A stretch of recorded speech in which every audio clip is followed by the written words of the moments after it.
श्रीराम जय जय राम। खरी तळमळ लागली म्हणजे संत भेटतो. असंताची आवड नाहीशी होईल तेव्हाच संत हवासा वाटेल. विषय आपल्याला त्रास देतात, पण ते सोडावे कसे हे समजत नाही. जंगलात सापडलेल्या माणसाप्रमाणे आपले झाले आहे. आपली वाट चुकली आहे असे ज्याला वाटेल तोच जंगलातून बाहेर पडण्याची वाट विचारतो. आता वय फार झाले, काळाच्या स्वाधीन होण्याची वेळ आली. रामा, तूच आता तार. अशी तळमळ लागली तरच संत सहवास लाभेल. सत्संगत हवी असे आपण म्हणतो खरे, पण मागतो मात्र असत. मग आपल्याला सत्संगत कशी मिळेल? स्वतःला कसे विसरावे हे कळण्याकरताच संताला शरण जावे. आपले विस्मरण म्हणजे भगवंताचे स्मरण. वडील दूर आहेत, त्यांचे पत्र नाही म्हणून काळजी करतो, पण जन्मापासून भगवंत दूर आहे त्याची तळमळ का लागू नये? आपण नामस्मरण करतो, पण ज्याचे नाम घेतो तो कोण असा विचार करतो का? विषय सोडल्याशिवाय राम कसा भेटणार? रामही हवा आणि विषयही हवा, हे जुळणार कसे? मला जोपर्यंत चिमटा घेतलेला कळतो तोपर्यंत कर्ममार्गाने जाणे जरूर आहे. कर्ममार्ग सांभाळताना करता मी नव्हे ही भावना सांभाळणे जरूर आहे. जो खरा अनुभवी आहे तो बोलणारच नाही, आणि बोललाच तर तो अगदी थोडे बोलेल. तो उत्तम होय, अनुभवी खरा, पण नाईलाज म्हणून जो बोलतो तो त्याच्यापेक्षा थोडा कमी समजावा.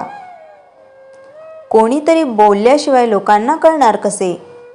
म्हणून हे लोक कमीपणा पत्करूनही पुष्कळ बोलतात. परंतु अनुभव नसताना उगीच शब्द पांडित्य करणारे हे अगदी खालच्या दर्जाचे होत. ज्याला अनुभव कमी त्याला शब्द पांडित्य फार असते.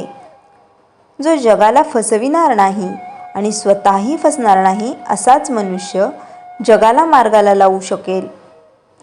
कित्येक साधू दगड मारतात किंवा शिव्या देतात, तरी लोक त्यांच्या मागे लागतात, कारण त्यांच्या शिव्या देखील आशीर्वादाप्रमाणे असतात.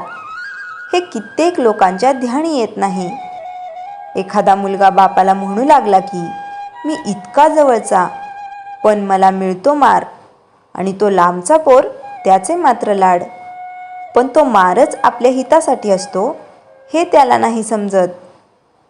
साधूच्या बोलण्यामध्ये किंवा मारण्यामध्ये सुद्धा दुष्टबुद्धी नसते. संत जे काही बोलतील ते जगाच्या कल्याणाकरताच असते. संत निस्वार्थी असतात, ते तळमळीने सांगतात, त्यावर आपण श्रद्धा ठेवली पाहिजे. संतांच्या सांगण्याचा खरा अर्थ आचरणानेच कळेल. श्रीराम जय जय राम. चैतन्यवाणी. संतांच्या संगतीत आपण गेलो की आपले कर्तृत्व संपले. श्रीराम जय जय राम. श्री ब्रह्मचैतन्य गोंदवलेकर महाराजांच्या हृदय आठवणी. 3 आश्चर्ये. श्री महाराजांवर प्रेम करणारा एक हुशार तरुण मुलगा शिष्यवृत्ती मिळून परदेशाचा प्रवास करून आला.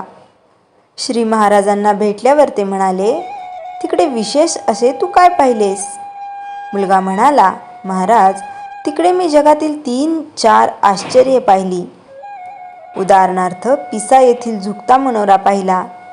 यावर श्री महाराज बोलले, अरे, ही आश्चर्ये पाहण्यासाठी तुला परदेशी जावे लागले.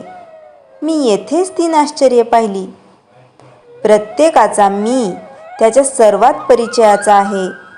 जन्मभर त्याच्याबरोबर राहतो, पण त्या मीचे स्वरूप कळत नाही हे पहिले आश्चर्य. प्रत्येकजण जीवनाचे सार व्यवहार मनाच्या द्वारा करतो. सुख काय किंवा दुःख काय माणूस मनाने भोगतो. असे असून ते मन कोणाच्या ताब्यात नाही हे दुसरे आश्चर्य. आणि प्रपंचात सुख नाही अशी सर्वजण तक्रार क्षणोक्षणी करतात, पण तो सोडायला कोणी तयार नाही, हे तीश्चर्य आश्चर्य होय. श्रीराम जय राम जय जय राम. जयाच्या जनी जन्मनामार्थ झाला, जयाने सदा वासनामात केला. जयाच्या मुखी सर्वदा नाम कीर्ती, नमस्कार त्या ब्रह्मचैतन्य मूर्ती. श्रीराम जय राम जय जय राम.